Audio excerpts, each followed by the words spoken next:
Hello, and welcome to UnKpopular Opinions, a safe space for fans of BTS and other K-pop groups to ask the tough question, what do I think of this?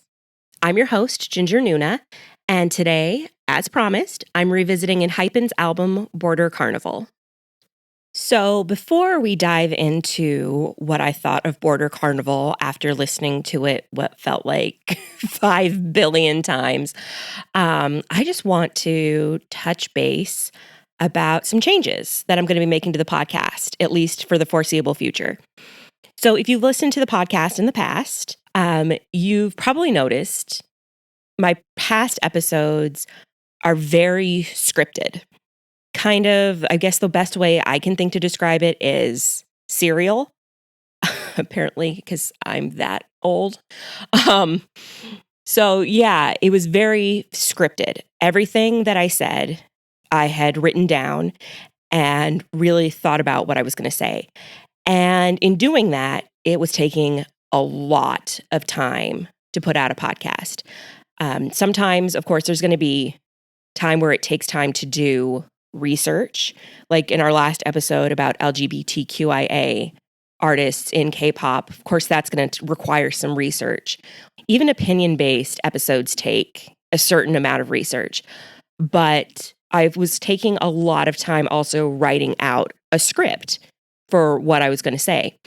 And I found that sometimes it was coming off more like a TED Talk. And the podcasts that I personally like to listen to are a bit more conversational. And I'm thinking also by having something that's a bit more conversational and off the cuff, maybe I'll be able to put out content more rapidly. Because I know right now there's no set schedule. It's kind of, where's Ginger? She put out something last week or she put out something 2 weeks ago. In this case, it was I put out something, oh my God, it's been a month and a half. Just because life gets in the way.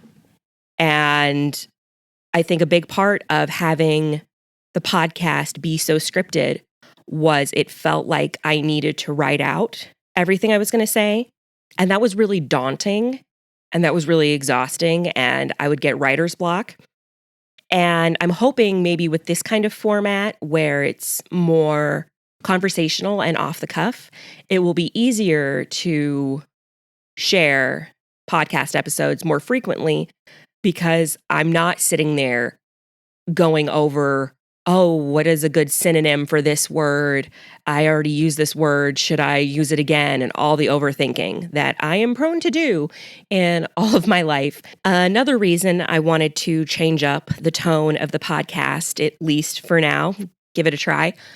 If you follow me on Twitter, you might think that the podcast and my Twitter account are run by two completely different people because my Twitter account is fairly off the cuff. I still sometimes say what can come off as pretentious cerebral bullshit, but my Twitter account is a lot thirstier. It's the best way I can think of putting it. A lot more off the cuff, a lot less thought out, just because the nature of social media, most of the time, to put out a tweet that has any kind of relevance, you need to do it within a certain time frame, just with how everything works with the 24-hour news cycle. If you're going to have an opinion about something, you better put it out there pretty quickly, unless it's a throwback Thursday kind of nostalgia post. So I feel like the tone between the podcast and Twitter wasn't matching up. And Twitter, I feel like, was more authentically me. It's a lot less censored. It was definitely more how I talk in a conversation when I'm not overthinking everything that I do. Have you sensed a pattern in my personality? So anyway, my plan for now, starting with this episode, is to go about more conversational, less scripted, still put in some research if I need to, but just maybe it'll make it more fun. Honestly, I was getting tired of making the podcast, and it was only 11 episodes. And that's fucking insane because 11 episodes is nothing. In a typical one podcast a week world, that would be like 3 months of content. I put out 11 episodes in, I want to say 7 months, and I was already getting tired of it. And so if I'm going to keep doing this, I want to make sure I'm actually having fun doing it. And I'm just going to be more straightforward and more honest and more off the cuff. And hopefully that's something that you guys enjoy. And I don't say anything too horribly stupid. But anyway, let me know which format you prefer. I will definitely take that into consideration. And yeah, let's just give it a try. Let's give it a try. And with that being said, let's talk Border Carnival. One of the things that I mentioned in the teaser for UnKpopular Opinions was that art is completely subjective, and even your own feelings about art can change and evolve over time. As my friend Sam had pointed out, what I told her about Border Day 1 was different than what I told you guys in episode 3. So fast forward, go into April. On episode 7, I think it was, I gave my initial reaction to Border Carnival, and I said that I would revisit the album in the future just to see how my feelings had changed after multiple listenings. Well, it has been 110 days, and according to Apple Music, I have listened to the entire album exactly 49 times. So now it just seems like this is a good time to revisit Border Carnival. A quick recap of what I thought of Border Carnival. I thought it was a lot stronger than Border Day 1. My favorite song was Mixed Up. Then I really liked Fever. Then Drunk Dazed. Then the song I liked the least was Not For Sale.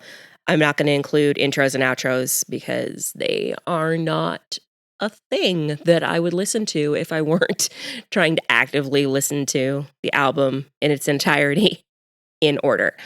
So yeah, it was overall, I really enjoyed it because I was going into it blind. I hadn't watched any of the teasers. I didn't quite know what to expect. And it was really good growth from their debut album and a lot more interesting. So that's how I felt back in April. And now let's talk about how I feel now that we are halfway through August already. My God, where is time going? So when I first heard Intro, the Invitation, I thought the lyric was, yeah, feel like I'm paradise. To me, I was like, oh, this is really cool. It's kind of a self-love thing. I'm perfect. I'm what I need to be. I'm enough. And then I went and I looked up the lyrics, and apparently it's, yeah, feel like I'm in paradise. And that is something that happens a lot in K-pop that I really don't like. By removing a word to fit the rhythm, you can actually change the complete meaning of what you're trying to say, because saying feel like I'm paradise is really, really different than feel like I'm in paradise. What I think they should have changed it to was feel I'm in paradise. You could have gotten rid of like and still made it work, made it be what they meant it to be. But they decided to sacrifice the actual meaning of what they were trying to say to fit the meter of the song. Otherwise, I still don't really have a ton of feelings about the intro other than I really appreciate how it is an obvious continuation from Border Day 1, and it really makes it flow a lot better. Something I talked about in my first episode about this album was how I didn't understand what Jake was saying, and I thought it was because I don't understand his accent, and I really don't understand his accent when you put a bunch of reverb in the background. And while that is still true to a certain extent, what was throwing me was the line where he says, "hours of dross." And when I heard that, I thought he must be saying something else. And I am mishearing this, and I'm so caught up in trying to figure out what was it he actually said that I kind of zoned out for the rest of the introduction. So the lyric really is "hours of dross." And it turns out that this is a line from Shakespeare. And that's something they did with Border Day One as well, is they took, I believe it was Shakespearean sonnets, and altered them a little bit for the intro and the outro. And I don't love that. I feel like it's trying too hard. It feels really disingenuous. It feels kind of like they're trying to be BTS. And I know it's an unfair comparison in some ways, but like I talked about in the first 3 episodes with the big hit, Big Three, the Hype, Big Three, there are going to be comparisons just because they have so much overlap. And so one of the things that people really like about BTS is how cerebral it is and how they play on really interesting topics. Like Wings is based on, I believe it's Demian. And then we have the Map of the Soul series, which is based on Carl Jung's whole Map of the Soul theory about personalities. And it feels kind of like that's what they were trying to do for ENHYPEN. It's like, oh, well, let's put in Shakespeare. But the thing is that it wasn't apparent that it was Shakespeare. It wasn't something that made me want to go and research it. So it just made me confused. And yeah, I don't love it. They're trying too hard with that. And if they completely dropped the whole Shakespeare shtick, I might not even notice, and I probably would like it if they did.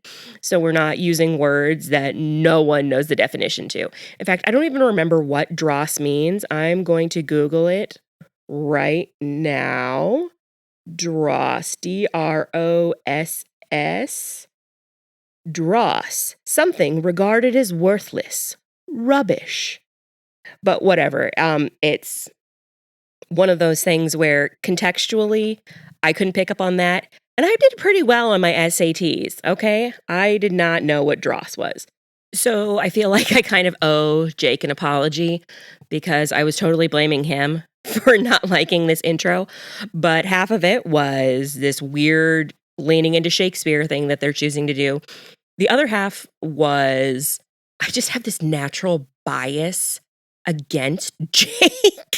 I probably should not be putting this out into the world. I have to actively try to like Jake. And I think part of it is that I am still bitter that Kay didn't make it into ENHYPEN, which is ridiculous because when you think about it and you look at ENHYPEN as a whole, Kay would not have fit. At the end, when they were doing the debut group, it was pretty clear that with this group of guys, Kay just was not going to fit in there. But even though it wasn't even that they chose Jake over Kay, they chose Sunu over Kay. But I always felt just like I never got Jake's appeal. I always felt like he was a weak link.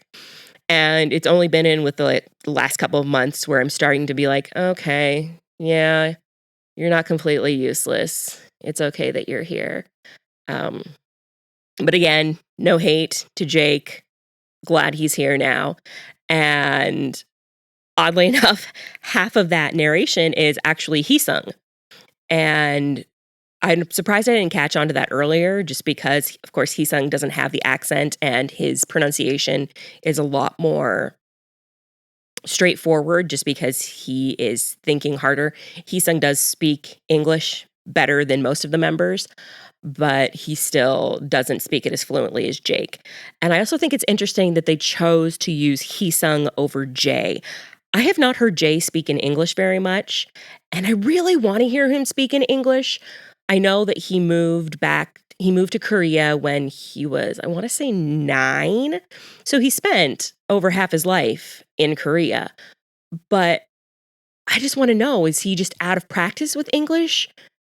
Why doesn't he speak it more? Because I always feel a little bad for Jake that he has to be like the Namjoon of the situation and do all of the translating for the other guys. So anyway, that's how I feel about Intro Invitation. Moving on, we move to the title track for the album, Drunk Dazed.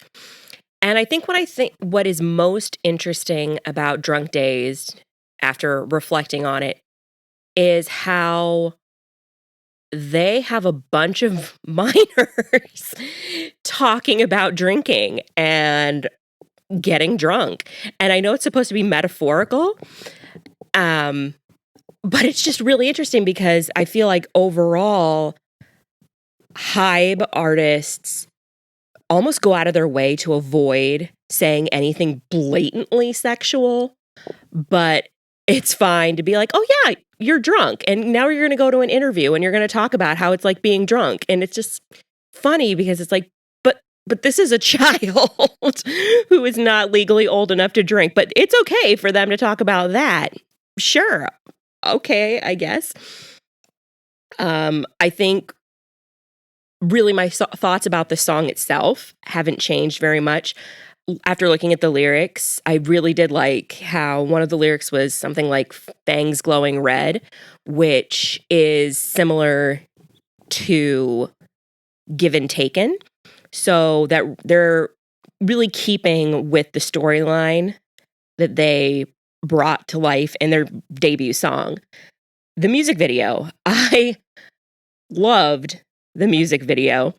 I actually only made it, I think, 30 seconds or so into the music video before I had to pause it and send Sam a voice message where I was screaming because Kay and EJ are there. And at first I thought, are my eyes playing tricks on me? But no, it is definitely Kay and EJ.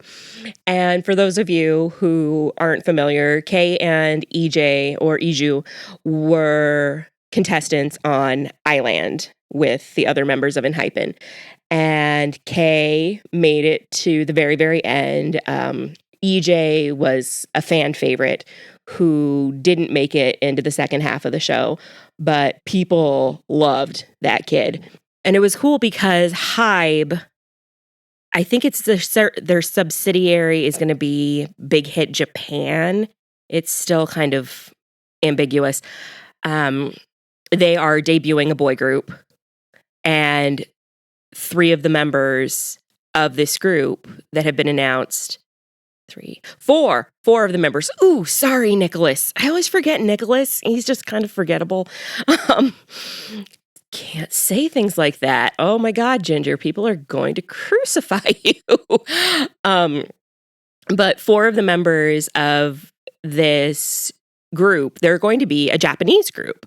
And it's Kay, Taki, EJ, and Nicholas. And it used to be Kyungmin. Kyungmin left. I'm still really sad about that. If you watch Island, Kyungmin worked so hard. I really, really enjoyed watching his character arc. So anyway, they're having auditions for more members. And we haven't heard anything from them. We haven't heard anything other than Kyungmin's departure since New Year's. So I'm kind of getting antsy about that, but that is not what this episode is about. I could talk about Kay all day long. Can you tell that Kay was my bias before he got cut? So anyway, with the video, Kay and EJ are there. And I was just so excited. It was even more than in the Daeshita music video for August D, where Jin and Jungkook make this random appearance in the background. This was like that for me, but times a million. And what I thought was cool was it's implied that Kay and EJ are werewolves, and this really plays into the whole vampire AU that ENHYPEN has been bringing in. And I'll be honest, I don't know much about vampire lore. But according to Twilight, which is clearly a reputable source about the legends of vampires and such, vampires and werewolves are total like enemies. And so that's kind of what I got from the music video, is that these two werewolf guys are lurking around this party. And that I like that. It's like, so are they going to continue this werewolf thing when the Japanese group debuts? Where are we going to go with this? It felt like a nice introduction, just because that is something other groups have done. They use pre-debut trainees in their music videos. So we'll see. We'll see what happens with that. I also liked in this music video, there was a girl. That is huge. Big hit. Doesn't have girls. They haven't had girls in a really long time. And I think part of it is that they are trying to really embrace the boyfriend experience. And it is hard to put yourself in the shoes of the like your name part of the boyfriend experience if you're looking at a girl who's super hot and you're like, well, I can't compete with her.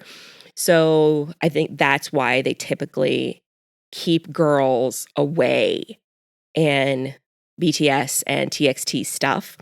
I am not sure what they do with 17. I will be honest. I like their music, but it's really hard for me to follow a group that has more than 7 members. I get easily confused. So yeah, it was nice to see that there was a girl in this music video. So the next song on the album is Fever. And after listening to the album 49 times, Fever is definitely my favorite song. It surpassed everything else. I really, really like it. I think it's funny, though. People were so pissed off about Dive Into You, but they aren't mad about Fever? Really? Really? Oh, okay. This is where you guys are drawing the line? And I mean, to be fair, the lyrics are not as easily sexualized as the Dive Into You lyrics, but the choreography and the heavy breathing where Jay says, "Don't stop." I'm afraid to go on Archive of Our Own, because I feel like that could have its own section of fanfic, because it's hot. Let's be honest. Jay is an adult. He is my bias. I can say this. That is hot. And yeah, how is that less upsetting to some people than Dive Into You? I just thought that was really weird. But what I did like about the lyrics are they were definitely double entendre lyrics that were playing into this whole vampire AU, talking about like, my body is burning up because of you, my heart thirsts because of you. Those just seem really in line with what I know about vampires. Again, I just know Twilight. I hate that that's all I know, and that I am admitting to the world that I have read those books. Those are not good books, by the way. If you are a younger listener, please know that those relationships are toxic as fuck, and Bella should not have ended up with anybody. But that is just my grown-ass feminist soapbox moment of this podcast. So yeah, I really like Fever. I really liked the music video. And what I thought was so interesting was that I was drawn into this music video and really focused on how it fit into the alternate universe. And when I talked to Sam about it, Sam said something about like, oh, I really like the Fever music video because it has nothing to do with the alternate universe. And I just kind of looked at her and I felt like, are you serious?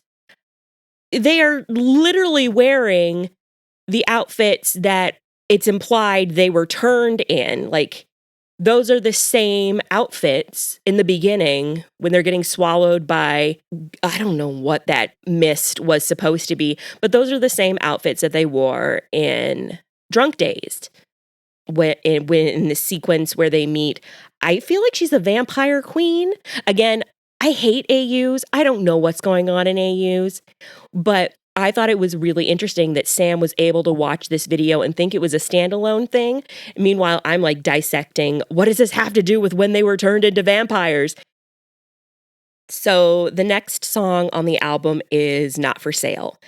And I made a comment about how Not For Sale was really similar to 10 Months, but it was a little more mature.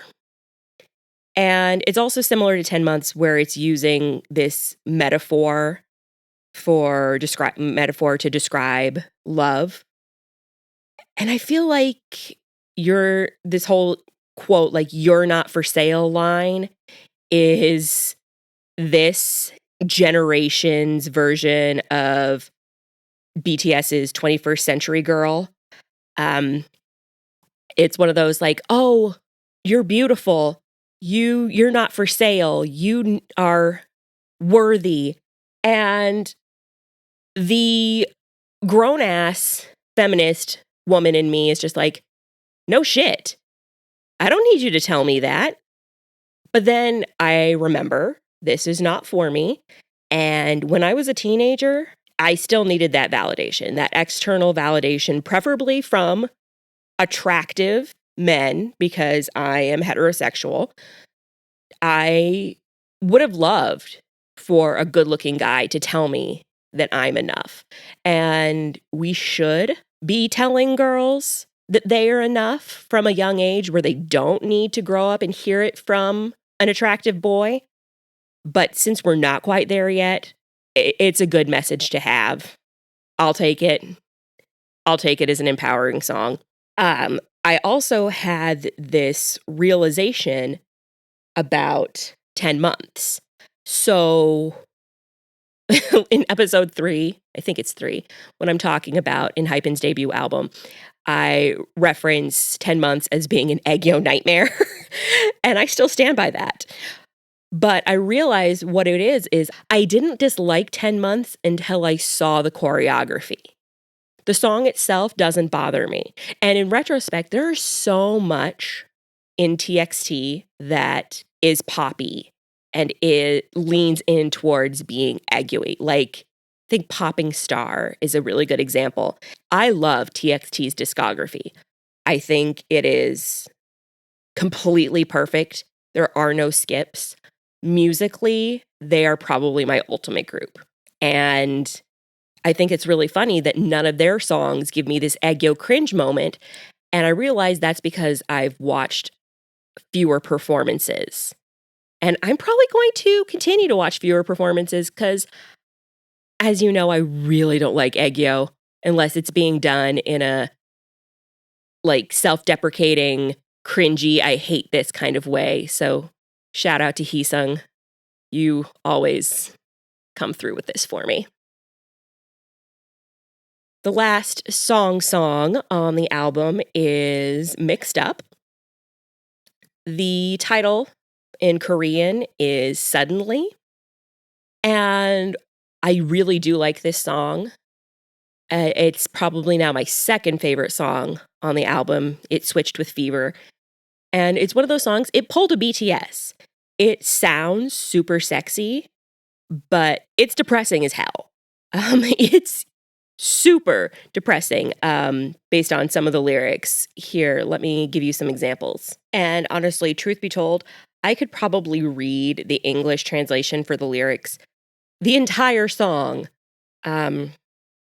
because it's funny that this song was written for ENHYPEN, and there's only somewhat of a knowledge of them as people. And it's really more like, oh, this is just the concept. But it really turned into a life imitating art kind of situation.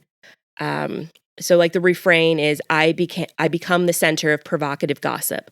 I don't understand. It's hot, DMs adding fuel to the fire. I'm sick of it. The price of fame. Forget it. Be quiet.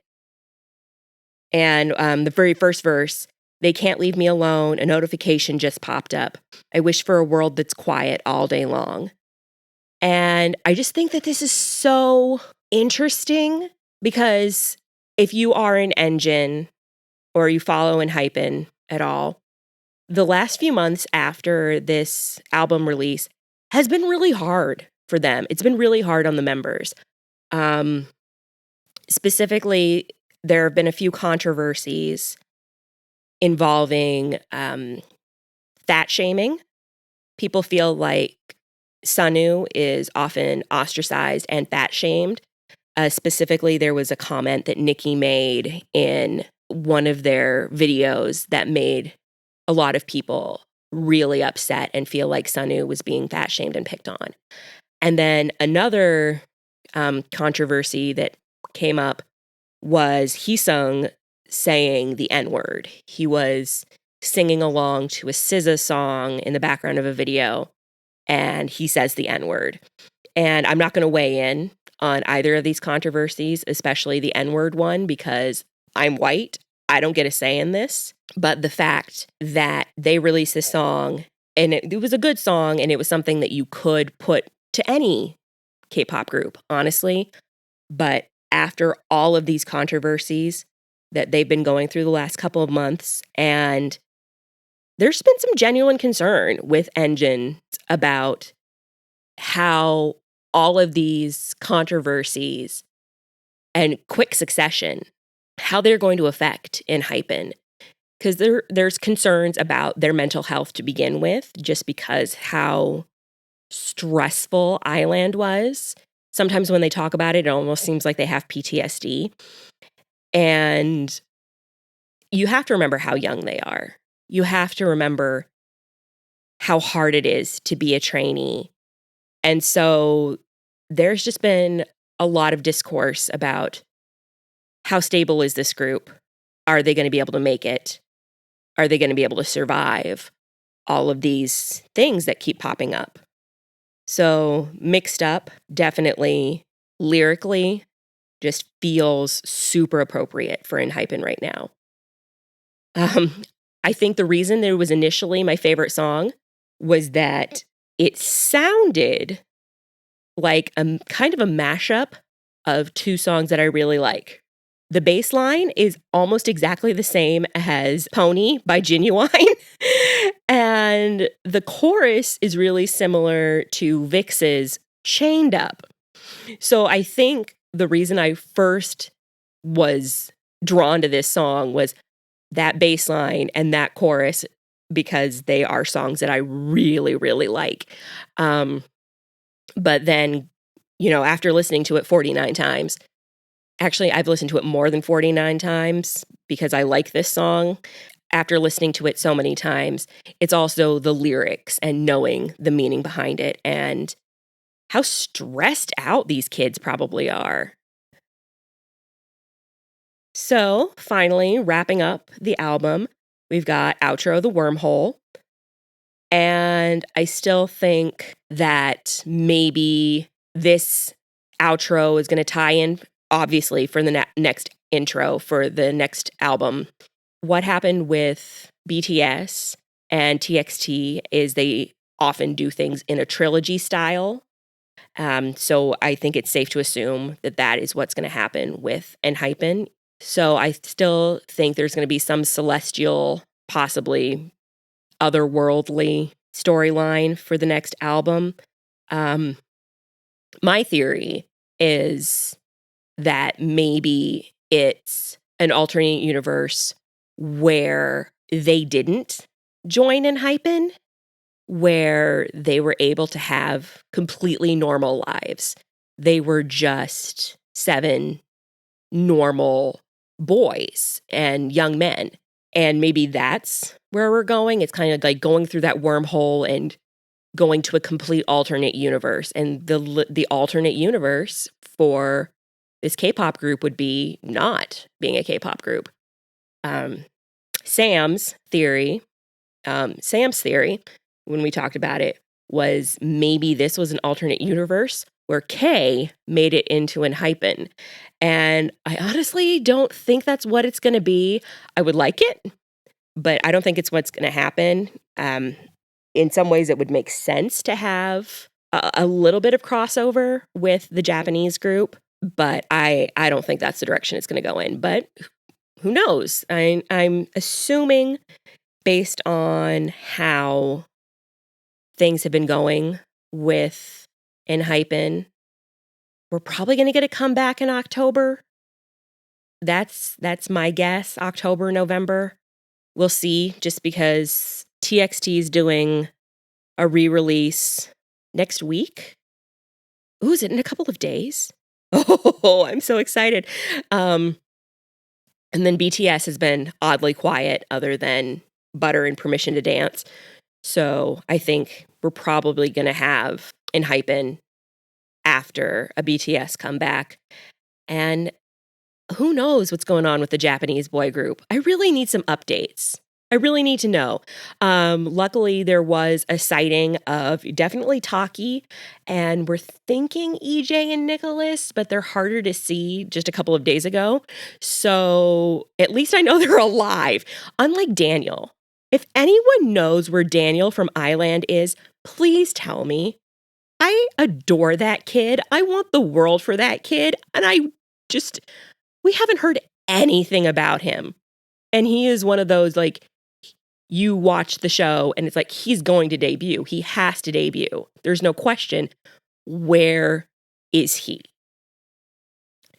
So anyway, that is what I thought about Border Carnival, revisiting it after several months, 110 days to be exact. And I want to know what you guys think. Did you enjoy Border Carnival? Have you listened to it 49 times? Is it something that you absolutely love? I know for me, it's an album that I listened to 49 times because I was expecting myself to do this episode. I would not listen to it 49 times on my own. It's not like, I hate to keep bringing up Tomorrow by Together, but I love them and I love their music so much that I will listen to it almost daily because I enjoy it. I don't feel the same way about ENHYPEN. I think, honestly, the reason I am invested in ENHYPEN is the parasocial relationship I got from watching Island. And they're good enough that I'm willing to stick with them. But if ENHYPEN had just come to me as a group where I didn't watch them and their process, I don't know. I really don't know if I would still be following them. I don't know. What do you guys think? Let me know. I am always interested in hearing from you and knowing what you think. And tell me also, what did you think of this format? How was it? Did you like it more? Did you think I was rambling? I want to know. So shoot me an email. The email address is unkpopularopinionspod@gmail.com. And in case you don't know, if you listen to the episodes on Spotify, there is a special Spotify edition of each episode where most of the time the songs that I talk about in the episode are spliced in. If the song is available on Spotify, it shows up on the episode. So the outro music for this is going to be Vix, and it's going to be Chained Up, and then followed by Pony by Genuine. And if you're thinking, I don't know if I know that song, if you've seen Magic Mike, you know that song. Anyway, thanks for tuning in, and I will see you at our next episode. Bye.